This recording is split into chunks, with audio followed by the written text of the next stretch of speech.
Hi, my name is Winsley, and welcome to my video talking about the 27th Dev Diary for Age of Wonders 4. This one is covering the new tomes coming out with the Primal Fury expansion. I just took a quick look through here, and it looks like a lot of the information in the beginning is things that we've seen in stream, and the information we get about the Stormborn is the really interesting new information. But since that's covered later on, we'll talk about the Tome of Famished first, and then get to the Tome of the Stormborn later. The first one is a tier 2, the second one is a tier 4 tome, so they're things you don't get access to at the very beginning of the game, but it doesn't take that long to get to tier 2, and there's some pretty cool things in this Tome of the Famous. I think this may be one of my go-to tomes, at least for the near future. Eventually, they may kind of nerf some of these effects, but they seem very good. Being able to dodge attacks, range attacks, using the mist mechanic seems like something that a lot of people are going to want to take advantage of. So in here, it mentions that you can basically make things misty, and when they become misty, the units in the province have universal camouflage. They're basically invisible. They have minus vision range, which I think reminds me of how hazards would work in Age of Wonders Planetfall. There's some interesting parallels between Age of Wonders Planetfall and Age of Wonders Primal Fury. Both of them have the initials PF to kind of abbreviate them. But I also just see some like interesting things apart from that, like the darters can ignore cover, kind of like the archers in the Amazon faction. I guess that's kind of like the elves in previous Age of Wonders like fantasy games, but it's hard to remember it all accurately off the top of your head. So yeah, this is basically you get other things like the feytouched transformation, which makes your units hard to hit, and it gives them positive status effects. I think they're kind of like the opposite of gremlins or like some of the things you get in the chaos affinity tree, which would apply negative status effects to other people. Whereas these like mistlings, they give themselves something random, something good at the end of their turn. It may be like steadfast, which is amazing, or it might be strengthened, which is also amazing, or it could be like bolstered resistance when you're fighting something that doesn't do magic damage, which wouldn't be very useful, or it's completely useless in some situations.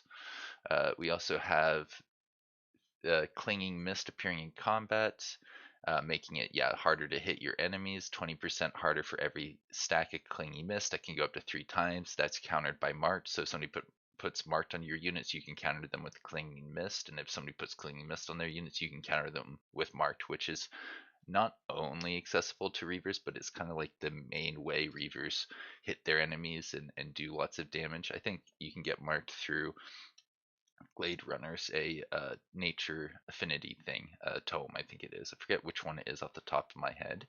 After that, they talk about Fey Embrace being a 1 hex AoE that places mist clouds, and enemies can use that to make it harder to hit them. But if you have the, I think, Fey Touch, that counters this whole interaction. It just kind of gets around the accuracy part of it. But I think it still allows you to get like positive status effects from the mist clouds. It doesn't like dispel the mist.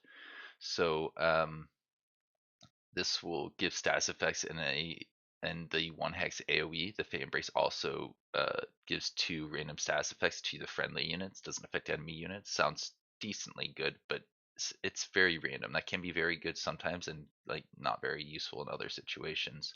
Next, we have a free action. Fey Blessing is a free action that I believe goes on support units. Yeah, if they have stabs at the mist or something like that, then they can give 10 free HP to somebody, give clinging mist, making them harder to hit, and also giving them a random status effect. And if they're a mistling, then they'd get another one at the end of their turn because they have clinging mist on them. At least that's how I believe this one would work. And I think you might be able to give that to a hero. Yeah, this is also a hero skill given granted by the tome, so you get access to it through 2 different sources, on heroes and on support units. Fey Touch we talked about earlier. They get the Fey Guile. They can ignore the vision penalties from Misty.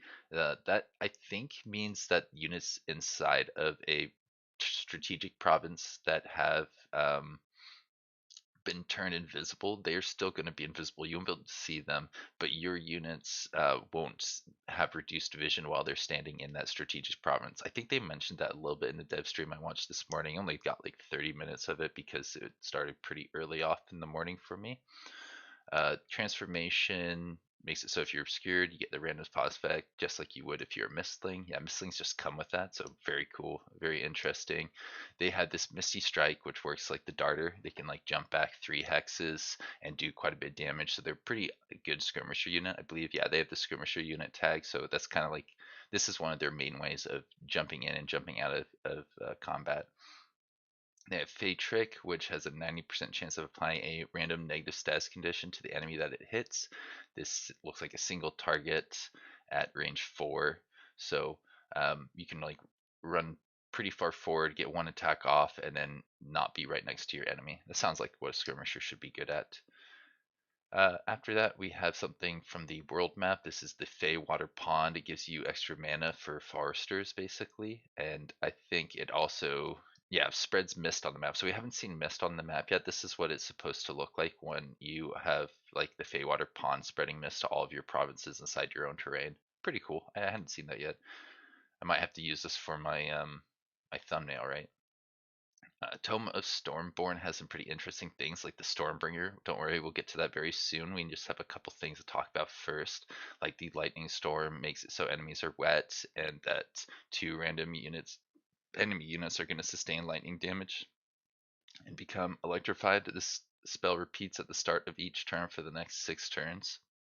So if I remember correctly, this is something you cast once you're in the combat, and it will just like allow you to deal a lot of damage over quite a long time. 6 turns is a long time in Age of Wonders 4's combat system. So I'm not sure how often you'll actually use all 6 turns of it, but it will put pressure on the enemy to not just sit back and that way you can kind of be the defender. They have to go on the offense, giving you probably better positioning. Downpour is something new that I was curious about when they showed it off briefly. I think was it in the stream or something like that? I think they no, it was in the Steam page. We didn't know what downpouring was until just now. We had the it alters terrain to swamp, and this lasts for 3 turns. Can't be used underground beforehand, but we didn't know that it makes it so the units in the province are wet and slowed. So I think wet makes it so lightning damage does more damage to them, and maybe so that if they get burning, then it cancels out the wet. It's kind of like how marked and clean mist counter each other. I think wet and burning counter each other. There's probably another interaction that I'm forgetting about, but it's a pretty big deal that this will make it so you can do more lightning damage. I think I saw below that the naga, basically the thing that this tome is based off of, the little snake people, they're lightning resistant and they do lightning damage. So there's another source of lightning damage, another way for you to counter the constructs that were added in Empires and Ashes. Specifically, if you get this tome, you're going to have access to really good lightning damage. This form looks amazing. I love it. It makes me think of how they could do centaurs, and I really hope they get around to it. And who knows, maybe they will have time based off of a post I saw on the forums here. I think I saw Jordy saying something about how they have more time and effort to work on things like the stag mount, which was teased last week, and I put in my video last week. You can check that out if you want to. But yeah, let's see. This transformation gives fast movement on the map, immunity to electrified. Electrified's quite good and quite common. It gives you amphibious, so it's easier to embark into a park that's like to go in the water, get out of the water. Sometimes it takes you a turn to, I think, get out of the water. No, it's to get into the water. You have to like, get in the boats, but getting out of the water I think is easier. Slip away is amazing if it keeps a unit alive longer than that unit gets more actions. And in general, I really like this on slithers. And there's another way to get slip away, right? You can put it on heroes through items. So this means you can, I think, put this on heroes through a transformation. Seems very valuable, very, very good.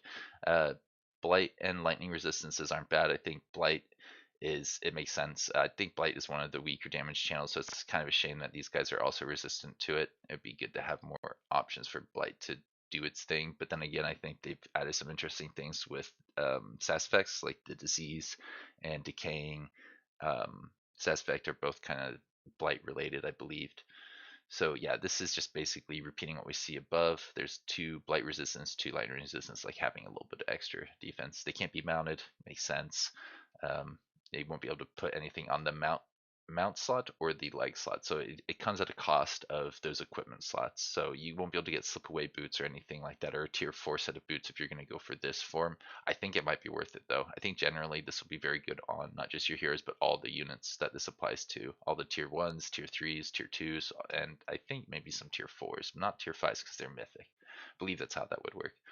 Bound into Sea is not bad. It says here that you can double the base resources from coastal province improvements. So if you build right next to the coast, all of a sudden you're making twice as much as you used to. I think that could be very good on certain city types, maybe on like the Hermit Kingdoms.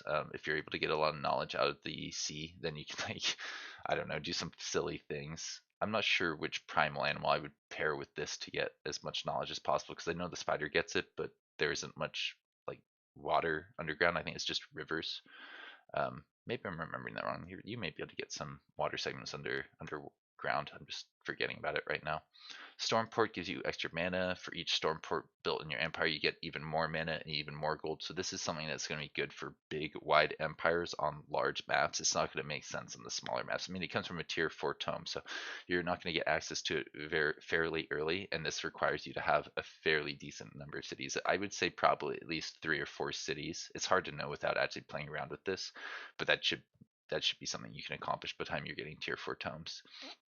This new unit, the Stormbringer, is quite exciting. They have the repeating storm strikes. Well, let's just see. It's a special thing that can hit multiple units and apply electrified. It not only deals damage, but can hit up to other 2 units for 20% of the damage dealt, and it has a 90% chance to apply electrified to all of those hits. That's very good. Jumping damage is amazing, and you may not even need to target a unit in order to get jumping damage to apply. I think in Planetfall you could target an obstacle and have it hit an enemy. I'd be curious to see if that actually works with this ability. It won't deal a lot of damage, but it'll allow you to get engaged from a safer distance. For example, you could throw from 3 away on a unit, or you could throw onto an obstacle that's 3 away and have that jump to an enemy that's 5 hexes away, which is going to keep your units generally safer. Sometimes that's like guaranteed damage, so at least that was how it worked in Age of Wonders Planetfall.